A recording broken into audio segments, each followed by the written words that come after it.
जय हिंद, वंदे मातरम। साथियों, आज मैं लेकर के आया हूँ सुभद्रा कुमारी चौहान जी की कहानी गौरी। उम्मीद करते हैं कि आप ध्यान से सुनेंगे और जैसे भी आपकी प्रतिक्रिया होगी उसे कमेंट बॉक्स में लिख करके ज़रूर देंगे। कहानी को शुरू करते हैं। कहानी का शीर्षक है गौरी और इसकी लेखिका हैं सुभद्रा कुमारी चौहान जी। शाम को गोधूली की बेला कुली के सिर पर सामान रखवाए जब बाबू राधा कृष्ण अपने घर आए, तब उनके भारी भारी पैरों की चाल और चेहरे के भाव से ही कुंती ने जान लिया कि काम वहाँ भी नहीं बना। कुली के सिर पर से बिस्तर उतरवाकर बाबू राधा कृष्ण ने उसे कुछ पैसे दिए। कुली सलाम करके चला गया और वह पास ही पड़ी एक आराम कुर्सी पर, जिसके स्प्रिंग खुलकर कुछ ढीले होने के कारण इधर उधर फैल गए थे, गिर से पड़े। उनके इस प्रकार बैठने से कुछ स्प्रिंग आपस में टकराए, जिससे एक प्रकार की झनझन की आवाज हुई। पास ही बैठे कुत्ते ने कान उठाकर इधर उधर देखा, फिर भौं भौं करके भौंक उठा। इसी समय उनकी पत्नी कुंती ने कमरे में प्रवेश किया। काम की सफलता या असफलता के बारे में कुछ भी न पूछकर कुंती ने नम्र स्वर में कहा, चलो हाथ मुंह धो लो, चाय तैयार है। चाय? राधा कृष्ण चौंक से पड़े। चाय के लिए मैंने नहीं कहा था। नहीं कहा था तो क्या हुआ, पी लो, कुंती ने आग्रह पूर्वक कहा। अच्छा चलो, कहकर राधा कृष्ण कुंती के पीछे पीछे चले गए। गौरी अपराधिनी की भांति माता पिता दोनों की दृष्टि से बचती हुई पिता के लिए चाय तैयार कर रही थी। उसे ऐसा लग रहा था कि पिता की सारी कठिनाइयों की जड़ वही है। न वह होती और न पिता को उसके विवाह की चिंता में इस प्रकार स्थान स्थान घूमना पड़ता। वह मुंह खोलकर किस प्रकार कह दे कि उसके विवाह के लिए इतनी अधिक परेशानी उठाने की आवश्यकता नहीं। माता पिता चाहें जिसके साथ उसकी शादी कर दें, वह सुखी रहेगी। न करे तो भी वह सुखी है। जब विवाह के लिए उसे जरा भी चिंता नहीं, तब माता पिता इतने परेशान क्यों रहते हैं, गौरी यही न समझ पाती थी। कभी कभी वह सोचती, क्या मैं माता पिता को इतनी भारी हो गई हूँ। रात दिन सिवा विवाह की उन्हें और कुछ सूझता ही नहीं। तब आत्मग्लानि और क्षोभ से गौरी का रोम रोम व्यथित हो उठता। उसे ऐसा लगता कि धरती फटे और वह समा जाए, किंतु ऐसा कभी न हुआ। गौरी, वह जो पूनों की चांद की तरह बढ़ना भर चाहती थी, घटने का जिसके पास कोई साधन न था, बाबू राधा कृष्ण के लिए चिंता की सामग्री हो गई थी। गौरी उनकी एकमात्र संतान थी। उसका विवाह वे योग्य वर के साथ करना चाहते थे। यही सबसे बड़ी कठिनाई थी। योग्य पात्र का मूल्य चुकाने लायक उनके पास यथेष्ट संपत्ति न थी।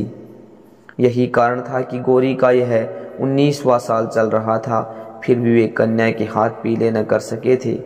गौरी ही उनकी अकेली संतान थी। छुटपन से ही उसका बड़ा लाड़ प्यार हुआ था। प्राय उसके उचित अनुचित सारे हट पूरे हुआ करते थे। इसी कारण गौरी का स्वभाव निर्भीक, दृढ़ निश्चयी और हठीला था। वह एक बार जिस बात को सोच समझकर कह दे, फिर उस बात से उसे कोई हटा नहीं सकता था। पिता की परेशानियों को देखते हुए अनेक बार उसके जी में आया कि यह पिता से साफ साफ पूछे कि आखिर वे उसके विवाह के लिए इतने चिंतित क्यों हैं। वह स्वयं तो विवाह को इतना आवश्यक नहीं समझती, और अगर पिता विवाह को इतना अधिक महत्व देते हैं तो फिर पात्र और कुपात्र क्या, विवाह करना है कर दें, किसी के भी साथ वह हर हालत में सुखी और संतुष्ट रहेगी। उसकी यह परेशानी, इतनी चिंता अब उससे सही नहीं जाती। किंतु संकोच और लज्जा उसकी जबान पर ताला सा डाल देते। हजार बार निश्चय करके भी वह पिता से यह बात न कह सकी। पिता को आते देख गौरी चुपके से दूसरे कमरे में चली गई। राधा कृष्ण बाबू ने जैसे बेमन से हाथ मुंह धोया और पास ही रखी एक कुर्सी पर बैठ गए। वहीं एक मेज पर कुंती ने चाय और कुछ नमकीन पूरियां पति के सामने रख दी। पूरियों की तरफ राधा कृष्ण ने देखा भी नहीं, चाय का प्याला उठाकर पीने लगे। ऐसी कन्या को जन्म देकर जिसके लिए वर ही न मिलता हो, कुंती स्वयं ही जैसे अपराधीन हो रही थी। कुंती ने डरते डरते पूछा, जहाँ गए थे क्या वहां भी कुछ ठीक नहीं हुआ? ठीक होने को वहां धरा ही क्या है? चाय का घूंट गले से नीचे उतारते हुए बाबू राधा कृष्ण ने कहा, सब हम ही लोगों पर है। विवाह करना चाहे तो सब ठीक है, न करना चाहे कुछ भी ठीक नहीं है। कुंती ने उत्सुकता से पूछा, फिर क्या बात है? लड़के को देखा? हाँ देखा, अच्छी तरह देखा हूँ, कह राधा कृष्ण फिर चाय पीने लगे। कुंती की समझ में यह पहेली न आई। उसने कहा, जरा समझाकर कहो, तुम्हारी बात तो समझ में ही नहीं आती। राधा कृष्ण ने कहा, समझाकर कहता हूँ, सुनो। वह लड़का नहीं आदमी है। तुम्हारी गोरी के साथ मामूली चपरासी की तरह दिखेगा। बोलो, करोगी ब्याह? कुंती बोली, विवाह की बात तो पीछे होगी, क्या रूप रंग बहुत खराब है, फोटो में तो वैसा नहीं जान पड़ता। राधा कृष्ण ने कहा, रूप रंग नहीं, रहन सहन बहुत खराब है, उम्र भी अधिक है, 35-36 साल, साथ ही 2 बच्चे भी। उन्हीं बच्चों को संभालने के लिए तो वह विवाह करना चाहते हैं, वरना वे शायद कभी न करते। उनकी यह दूसरी शादी होगी। उनकी उमंगे उत्साह सब कुछ ठंडा पड़ चुका है। वे अपने बच्चों के लिए एक धाय चाहते हैं। मेरी लड़की की तो दूसरी शादी नहीं है, वे साफ साफ कहते हैं कि मैं बच्चों के लिए शादी कर रहा हूँ। कुंती ने कहा है, जिन्हें दूसरी शादी करनी होती है वे ऐसे ही कहते हैं। राधा कृष्ण बोले, अरे नहीं, यह आदमी कपटी नहीं है, उसके भीतर कुछ और बाहर कुछ नहीं हो सकता। उसका हृदय तो दर्पण की तरह साफ है। उसका खादी कुर्ता, गांधी टोपी, फटे फटे चप्पल देखकर जी हिचकता है। वह नेता बनकर व्याख्यान तो दे सकता है, पर दूल्हा बनकर आने लायक नहीं है। 30 रुपए कुल उनकी तनख्वाह है। कांग्रेस के दफ्तर में वे सेक्रेटरी हैं। 3 बार जेल जा चुके हैं, फिर कब चले जाएं कुछ पता नहीं। कुंती बोली, आदमी तो बुरा नहीं जान पड़ता। राधा कृष्ण ने कहा, बुरा आदमी तो मैं भी नहीं कहता उसे, पर वह गोरी का पति होने लायक नहीं, सच बात यह है। कुंती बोली, फिर तुमने क्या कह दिया? राधा कृष्ण ने कहा, क्या कह देता, उन्हें बुला आया हूँ, अगले इतवार को आवेंगे। आने के लिए भी वे बड़ी मुश्किल से तैयार हुए। कहने लगे, नहीं साहब, मैं लड़की देखने न जाऊंगा।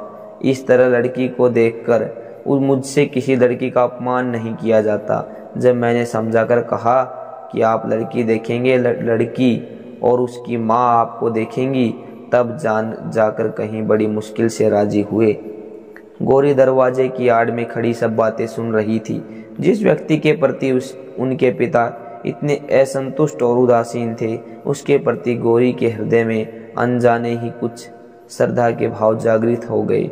राधा कृष्ण बाबू पान का बीड़ा उठाकर अपनी बैठक में चले गए और उसी रात फिर उन्होंने अपने कुछ मित्रों और रिश्तेदारों को गोरी के लिए योग्य वर तलाशने को कई पत्र लिखे। अगला इतवार आया। आज ही बाबू सीताराम जी गोरी को देखने या अपने आप को दिखलाने आवेंगे। राधा कृष्ण जी ने यह पहले ही कह दिया है कि किसी बाहर वाले को कुछ न मालूम पड़े कि कोई गोरी को देखने आया है, अतएव यह बात कुछ गुप्त रखी गई है। घर के भीतर आंगन में ही उनके बैठने का प्रबंध किया गया है। 3-4 कुर्सियों के बीच एक मेज है, जिस पर एक साफ धुला हुआ खादी का कपड़ा बिछा दिया गया है और एक गिलास में आंगन के ही गुलाब के कुछ फूलों को तोड़कर गुलदस्ते का स्वरूप दिया गया है। बहुत ही साधारण सा आयोजन है। सीताराम जी सरीखे व्यक्ति के लिए किसी विशेष आडंबर की आवश्यकता भी तो न थी। यथा समय बाबू सीताराम जी अपने दोनों बच्चों के साथ आए। बच्चे भी वही खादी के कुर्ते और हाफ पैंट पहने थे। न जूता, न मोजा, न किसी प्रकार का ठाट बाट, पर दोनों बड़े प्रसन्न हंसमुख। आकर घर में वे इस प्रकार खेलने लगे जैसे इस घर से चिर परिचित हों। कुंती एक तरफ बैठी थी, बच्चों के कोलाहल से परिपूर्ण उस घर में उसे क्षण भर के लिए नंदन कानन सा जान पड़ा। उसने मन ही मन सोचा, कितने अच्छे बच्चे हैं। यदि बिना किसी प्रकार का संबंध हुए भी सीताराम इन बच्चों को संभालने का भार उसे सौंप दे तो वह खुशी खुशी ले ले। वह बच्चों के खेल में इतनी तन्मय हो गई कि क्षण भर के लिए भूल बैठी कि सीताराम भी बैठे हैं और उनसे भी कुछ बातचीत करनी है। इसी समय अचानक छोटे बच्चे को जैसे कुछ याद आ गया। वो दौड़कर पिता के पास आया, उनके पैरों के बीच खड़ा होकर बोला, बाबू, तुम तो कहते थे न कि माँ को दिखलाने ले चलते हैं, माँ कहाँ है बतलाओ। बाबू ने किंचित हंसकर कहा, ये माँ जी बैठी हैं, इनसे कहो यही तुम्हें दिखाएंगी। बालक ने मचल कर कहा, तुम दिखाओ।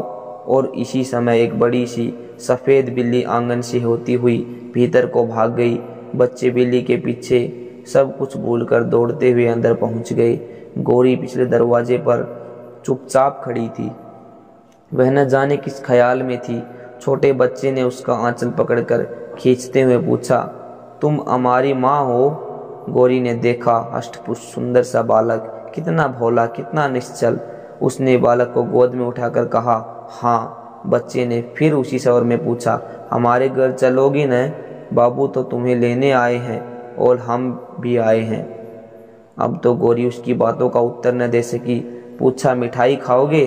कुछ क्षण बाद कुंती ने अंदर देखा। छोटा बच्चा गौरी की गोद में और बड़ा उसी के पास बैठा मिठाई खा रहा है। एक निश्वास के साथ कुंती बाहर चली गई और थोड़ी देर बाद ज्यों ही गौरी ने ऊपर आंख उठाई, उसने माता पिता दोनों को सामने खड़ा पाया।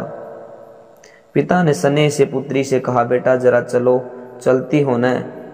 गौरी ने कोई उत्तर न दिया। उसने बच्चों का हाथ मुंह धुलाया, उन्हें पानी पिलाया, फिर माँ के पीछे पीछे बाहर चली गई। बच्चे अब भी उसी को घेरे हुए थे। वे उसे छोड़ना नहीं चाहते थे। बड़ी मुश्किल से सीताराम जी उन्हें बुलाकर कुछ देर तक अपने पास बिठा सके, किंतु जरा सा मौका पाते ही वे फिर जाकर गौरी के आसपास बैठ गए। पिता के विरुद्ध उन्हें कुछ नालिशें भी दायर करनी थी, जो पिता के पास बैठकर न कर सकते थे। छोटे ने कहा, बाबू हमें कभी खिलौने नहीं ले देते। बड़े ने कहा, मिठाई भी तो कभी नहीं खिलाते। छोटा बोला, और हमें छोड़कर दफ्तर जाते हैं, दिन भर नहीं आते। बाबू अच्छे नहीं है। बड़ा बोला, माँ तुम चलो, नहीं तो हम भी यहीं रहेंगे। बच्चों की बातों से सभी को हंसी आ रही थी। कुंती ने बच्चों से कहा, तो तुम दोनों भाई यहीं रह जाओ, बाबू को जाने दो, है ना ठीक? काफ़ी देर हो गई। यह देखकर सीताराम जी ने कहा, समय बहुत हो चुका है, अब चलूँगा, नहीं तो शाम की ट्रेन न मिल सकेगी। फिर राधा कृष्ण की तरफ देखकर कहा, आप लोगों से मिलकर बड़ी प्रसन्नता हुई। लड़की तो आपकी साक्षात लक्ष्मी है, और यह मैं जानता था कि आपकी लड़की ऐसी ही होगी, इसलिए देखने को आना नहीं चाहता था। फिर कुछ ठहर कर बोले, और सच बात तो यह है कि मुझे पत्नी की उतनी ज़रूरत नहीं जितनी इन बच्चों को ज़रूरत है एक माँ की। मेरा क्या ठिकाना, आज बाहर हूँ, कल जेल में, मेरे बाद इनकी देखरेख करने वाला कोई नहीं रहता। यही सोच समझकर विवाह करने को तैयार हो सका हूँ, अन्यथा इस उम्र में विवाह कहकर वे स्वयं हंस पड़े। राधा कृष्ण ने मन ही मन सोचा, तो मेरी लड़की इनके बच्चों की दाई बनकर जाएगी। कुंती ने सोचा, कोई भी स्त्री ऐसे बच्चों का लालन पालन कर अपना जीवन सार्थक बना सकती है। गौरी ने मन ही मन इस महापुरुष के चरणों में प्रणाम किया और बच्चों की ओर ममता भरी दृष्टि से देखा, जैसे यह दृष्टि कह रही थी कि किसी विलासी युवक की पत्नी बनने से अधिक मैं इन भोले भाले बच्चों की माँ बनना पसंद करूंगी। सीताराम जी को जाने के लिए प्रस्तुत देख बच्चे फिर गौरी से लिपट गए। झूठ ही सही, यदि राधा कृष्ण एक बार भी कहते कि बच्चों को छोड़ जाओ, तो सीताराम बच्चों को छोड़कर निश्चिंत होकर चले जाते, परंतु इस ओर से जब ऐसी कोई बात न हुई तो बच्चों को सिनेमा, सर्कस और मिठाई का प्रलोभन देकर बड़ी कठिनाई से गौरी से अलग करके वे ले जा सके। जाते समय सीताराम जी को पक्का विश्वास था कि विवाह होगा, केवल तारीख निश्चित करने भर की देर है। सीताराम जी उस पत्र की प्रतीक्षा में थे जिसमें विवाह की निश्चित तारीख लिख कर आने वाली थी। देश की परिस्थिति, गवर्नमेंट का रुख और महात्मा जी के वक्तव्यों को पढ़कर वे जानते थे कि निकट भविष्य में फिर सत्याग्रह संग्राम छिड़ने वाला है। न जाने किस दिन उन्हें फिर जेल का मेहमान बनना पड़े। पिछली बार जब गए थे तब उनकी बूढ़ी बुआ थी, पर अब वो भी तो नहीं रही। यह कहारिन क्या बच्चों की देखभाल कर सकेंगी? बच्चों की उन्हें बड़ी चिंता थी और बच्चे भी सदा ही माँ माँ की रट लगाए रहते थे। उन्होंने फिर एक पत्र बाबू राधाकृष्णन को शीघ्र ही तारीख निश्चित करने के लिए भेजा। उधर राधाकृष्णन जी दूसरी ही बात तय कर रहे थे। उन्होंने सीताराम के पत्र के उत्तर में लिख भेजा कि गौरी की माँ पुराने ख्याल की है, वे बिना जन्म पत्री मिलवाए विवाह नहीं करना चाहती, अतएव आप अपनी जन्म पत्री भेज दें। पत्र पढ़ने के साथ ही सीताराम को यह समझने में देर न लगी कि यह विवाह न करने का केवल बहाना मात्र है, किंतु फिर भी उन्होंने जन्म पत्री भेज दी। जन्म पत्री भेजने के कुछ ही दिन बाद उत्तर भी आ गया कि जन्म पत्री नहीं मिलती, इसलिए विवाह न हो सकेगा। क्षमा कीजिए। बाबू राधाकृष्ण को गौरी के लिए दूसरा वर मिल गया था, जो उनकी समझ में गौरी के बहुत योग्य था। धनवान ये भी अधिक न थे, पर अभी अभी नायब तहसीलदार के पद पर नियुक्त हुए थे। आगे और भी उन्नति की आशा थी। बीए पास थे, देखने में अधिक सुंदर न थे, बदशक्ल भी कहे जा सकते थे, पर पुरुषों की भी कहीं सुंदरता देखी जाती है। उम्र कुछ अधिक न थी, यही 24-25 साल। लेने देने का झगड़ा यहाँ भी न था। पहली शादी थी और माँ बाप भाई बहन से भरा पूरा परिवार था। राधाकृष्ण जी इससे अधिक और चाहते ही क्या थे। ईश्वर को उन्होंने कोटिश धन्यवाद दिए, जिसकी कृपा से ऐसा अच्छा वर उन्हें गौरी के लिए मिल गया। विवाह आगामी आषाढ़ में होना निश्चित हुआ। दोनों तरफ से विवाह की तैयारियां हो रही थी। राधाकृष्ण जी की यही तो एक लड़की थी। वे बड़ी तन्मयता के साथ गहने कपड़ों का चुनाव करते थे। सोचते थे देर से शादी हुई तो क्या हुआ, वर भी तो कितना अच्छा ढूंढ निकाला।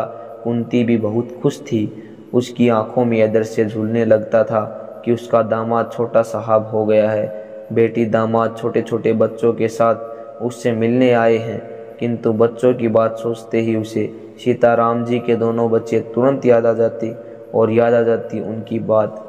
बच्चों की देख रेख करने वाला कोई नहीं है। फिर वह सोचती, दुनिया में और भी तो लड़कियां हैं, कर लें शादी, क्या मेरी गौरी ही है। इस प्रकार पति पत्नी दोनों ही प्रसन्न थे, पर गौरी से कौन पूछता कि उसके हृदय में कैसी हलचल मची रहती है। रह रहकर उसे उन बच्चों का भोला भाला मुंह और मीठी मीठी बातें याद आ जाती हैं। साथ ही याद आ जाते हैं विनयी नम्र और सादगी की प्रतिमा सीताराम जी। उनकी याद आते ही श्रद्धा से गौरी का माथा अपने ही आप झुक जाता। देशभक्त त्यागी वीरों के लिए उसके हृदय में बड़ा सम्मान था। सीताराम जी ने भी तो देश के लिए अपने जीवन का उत्सर्ग कर दिया है। नहीं तो बीए पास करने के बाद क्या प्रयत्न करने पर उन्हें नायब तहसीलदार की नौकरी न मिल जाती? मिलती क्यों नहीं, पर सीताराम जी सरकार की गुलामी पसंद करते तब न। दूसरी ओर थे उसके होने वाले वर नायब तहसीलदार साहब, जिन्हें अपने आराम अपने ऐश के लिए ब्रिटिश गवर्नमेंट की जरा से इंगित मात्र से निरीह देशवासियों के गले पर छुरी फेरने में जरा भी संकोच या हिचक नहीं, जिनके सामने कुछ चांदी के टुकड़े दिए जाते हैं और ये दुम हिलाते हुए निम्न से निम्न कर्म करने में भी किंचित लज्जित नहीं होते। घृणा से गौरी का जी भर जाता, किंतु उसके इन मनोभावों को जानने वाला यहाँ कोई भी न था। वह रात दिन एक प्रकार की अव्यक्त पीड़ा से विकल सी रहती। बहुत चाहती थी कि अपनी माँ से कह दे कि वह नायब तहसीलदार से शादी न करेगी, किंतु लज्जा उसे कुछ भी न कहने देती। जो जो विवाह की तिथि नज़दीक आती, गौरी की चिंता बढ़ती ही जाती थी। विवाह की निश्चित तारीख से 15 दिन पहले एकाएक तार आया कि नायब तहसीलदार के पिता का देहांत हो गया। इस मृत्यु के कारण विवाह साल भर को टल गया। गौरी के माता पिता बड़े दुखी हुए, किंतु गौरी के सिर पर से जैसे चिंता का पहाड़ हट गया। इसी बीच सत्याग्रह आंदोलन की लहर सारे देश में बड़ी तेज गति से फैल गई। शहर शहर में गिरफ्तारियों का तांता लग गया। रोज ही न जाने कितने गिरफ्तार होते, कितनों को सजा होती। कहीं लाठी चार्ज, कहीं 144। सरकार की दमन की चक्की बड़े भयंकर रूप से चल रही थी। गौरी को चिंता थी उन बच्चों की। जब से सत्याग्रह संग्राम छिड़ा था, तभी से उसे फिक्र थी कि न जाने कब सीताराम जी गिरफ्तार हो जाएं और फिर वे बच्चे बेचारे, उन्हें कौन देखेगा। रोज का अखबार ध्यान से पढ़ती, कानपुर का समाचार तो और भी ध्यान से देखती थी। इसी प्रकार उसने एक दिन पढ़ा कि राजद्रोह के अपराध में सीताराम जी गिरफ्तार हो गए और उन्हें 1 साल का सपरिश्रम कारावास हुआ। इस समाचार को पढ़कर गौरी कुछ क्षण तक स्तब्ध सी खड़ी रही, फिर कुछ सोचती हुई टहलने लगी। कुछ ही देर बाद उसने अपना कर्तव्य निश्चित कर लिया। वह माँ के पास गई। माँ कोई पुस्तक देख रही थी। उसने अपने सारे साहस को समेटकर दृढ़ता से कहा, माँ मैं कानपुर जाऊंगी। कानपुर में क्या है? आश्चर्य से कुंती ने पूछा। गौरी ने कहा, वहाँ बच्चे हैं। माँ ने उसी स्वर में कहा, बच्चे? कैसी बात करती हो गौरी, पागलों सी। गौरी बोली, नहीं माँ, मैं पागल नहीं हूँ। बच्चों को तुम भी जानती हो, उनके पिता को राजद्रोह के मामले में साल भर की सजा हो गई। बच्चे छोटे हैं। मैं जाऊंगी माँ, मुझे जाना ही पड़ेगा। गौरी के स्वभाव से कुंती भली भांति परिचित थी। वह जानती थी कि गौरी जिस बात की हट पकड़ती है कभी छोड़ती नहीं। अतएव सहसा वह गौरी का विरोध न कर सकी। बोली, पर तेरे बाबूजी तो बाहर गए हैं, उन्हें तो आने जाने दे। गौरी ने दृढ़ता के साथ कहा, बाबूजी के आने तक नहीं ठहर सकूंगी माँ, मुझे जाने दो। रास्ते में मुझे कुछ कष्ट न होगा। अब मैं काफ़ी बड़ी हो गई हूँ। और उसी दिन शाम को एक नौकर के साथ गौरी कानपुर चली गई। अपनी सजा पूरी करके सीताराम घर लौटे। इस साल भर के भीतर उन्होंने बच्चों को एक बार भी न देखा था। उन्हें कायदे के अनुसार हर महीने उनका कुशल समाचार मिल जाता था, पर बच्चों की चिंता उन्हें लगातार बनी ही रहती थी। जिस कहारिन के भरोसे वे बच्चों को छोड़ के गए थे, उसके भी 3-4 बच्चे थे। वे बच्चों को कैसे रखेगी, सोती सीताराम जी जानते थे, पर व्यवस्था भी थी, क्या करते। सवेरे सवेरे 6 बजे ही जेल से मुक्त कर दिए गए। एक तांगे पर बैठकर वे घर की ओर चले। जेब में कुछ पैसे थे। एक जगह गरम गरम जलेबियां बन रही थी। बच्चों के लिए थोड़ी सी खरीद ली। घर के दरवाजे पर पहुंचे। दरवाज़ा खुला था। घर के अंदर पैर रखने में हृदय धड़कता था। न जाने किस हालात में हो। वे चोरों की तरह चुपके चुपके घर में घुसे, परंतु यह क्या, आंगन में पहुंचते वे ठगे से खड़े रह गए। फिर जरा आगे बढ़कर उन्होंने कहा, आप। गौरी ने झुककर उनकी पदधूलि माथे से लगा ली। धन्यवाद दोस्तों, आपने इतने शांति से सुना। उम्मीद करते हैं कि आप अपनी प्रतिक्रिया को कमेंट बॉक्स में लिखेंगे। धन्यवाद।